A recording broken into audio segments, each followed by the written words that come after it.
know winter is here, my favorite time of the year. I could get close to my dear, my baby. I could feel the breeze coming through. I could see me and you cuddled up underneath the mistletoe. Anything that you want, just let me know and we can go. Hey, I'm Shay and welcome back to my channel, Books with Shay.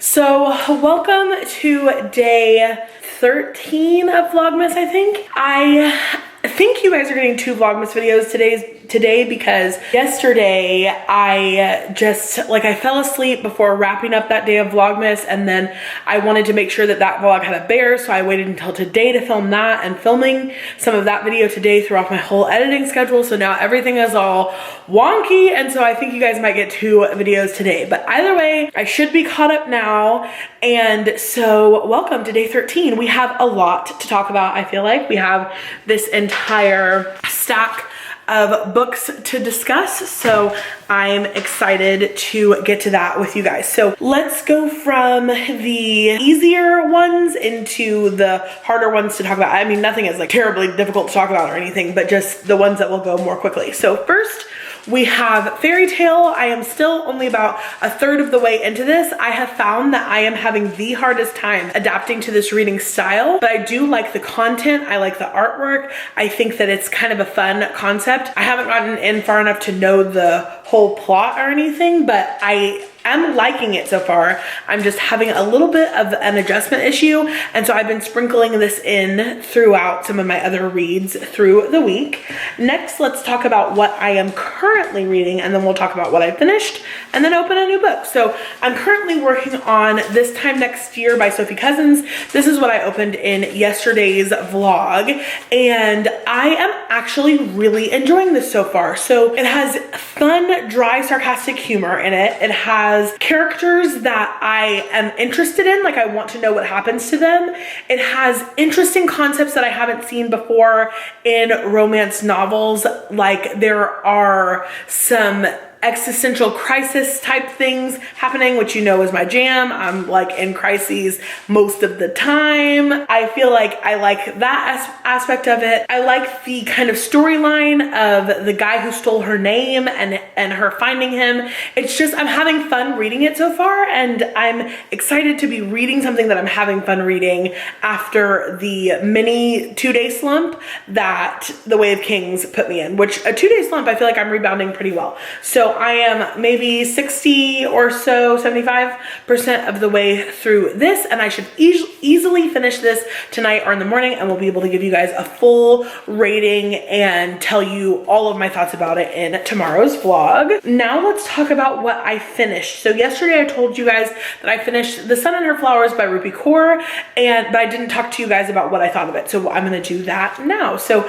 I did not rate this because I don't know what I would rate it. I feel like it was poignant and there were definitely pieces that I enjoyed, but it is not the style of poetry that I most enjoy.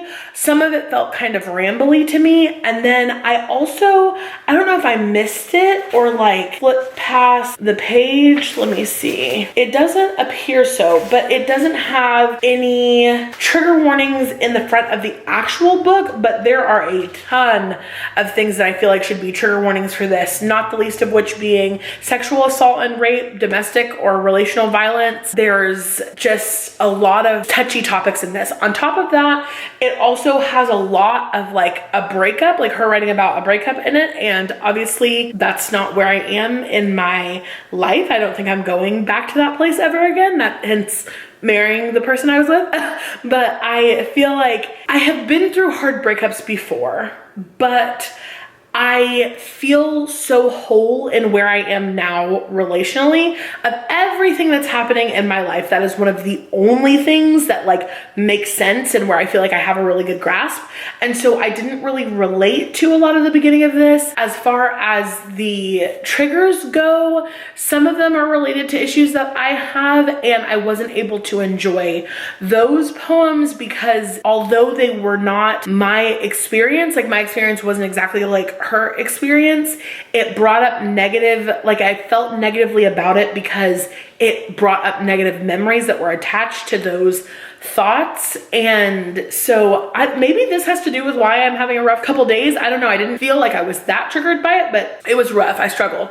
So I appreciate what she did here. I feel like she is definitely talented, and I feel like this is definitely somebody's super cup of tea. Like there were parts of it that were incredible and all of it was really good, but it didn't suit me very well. So that's that on that. And now let's go ahead and just move straight through our book talk into opening a new book. So I'm going to be completely honest with you guys and tell you that I am pretty sure I know what this is. Now, I can't be 100% positive because it is wrapped and LT might have just duped me, but there was one sequel on my list, or I don't know if there was just one, but there was one sequel on my list of a book that I had not read the first one of, and I try really hard not to do that. Like, I try not to buy sequels if I haven't read the first book, because what if I don't like the series?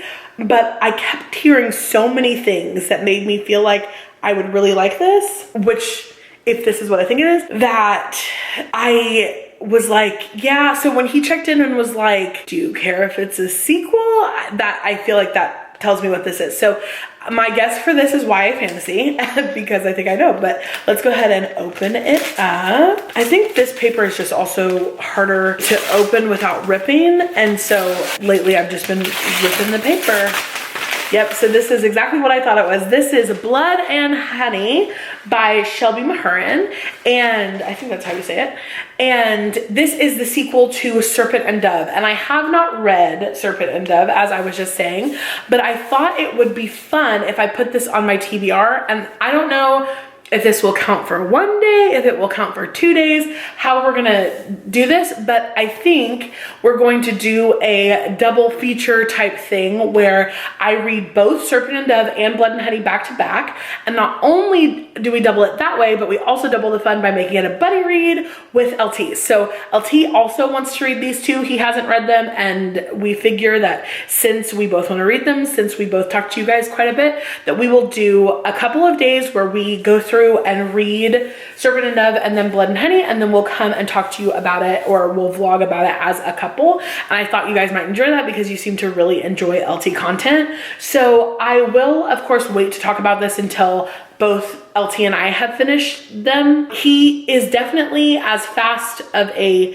reader as I am, but he is considered essential in his job, and so he has to go into work. And although sometimes he can listen to an audiobook at work, it's not as uninterrupted as me being able to listen, since everything that I do pretty much is from home. So anyway, so I'm really excited about Blood and Honey and Serpent and Dove and reading them together, and I hope you guys are excited for a back-to-back double feature, like 2 people rating them, 2 people reading them. I'm a little nervous about what he's gonna think though, because I've heard that this is kind of romance heavy, and so I'm all for that. But obviously, as you guys know from him talking about when no one is watching, romance is not like exclusively his jam, or really his jam in general. I mean, he acts like he doesn't like it, but when I'm listening to romances, like, he rated one to watch 5 stars this year. So anyway, I'm going to hop off and we will find a bear a little bit later, but this book talk and opening that book and doing the bear, that might be about it for today. It's a Saturday, so I am hanging out, chilling, spending time with my family. Everybody is off work, and so we're kind of all together, and so I don't get as much footage on these days. So we might end it there unless I think of something else fun that I want to share with you guys. So I will talk to you in a little bit.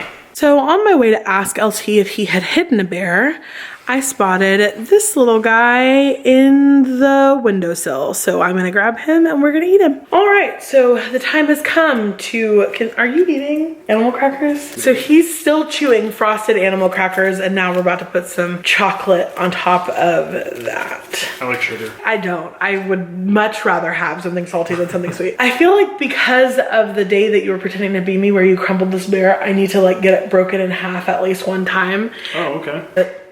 Dang it. Why? Why does that happen? Here. Which piece do you want me to take? I have, shut up. Cheers. Cheers. One day. Thank you guys so much for watching, and we will see you in tomorrow's vlog. Bye.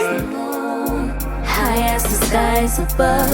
I swear it won't take long for you to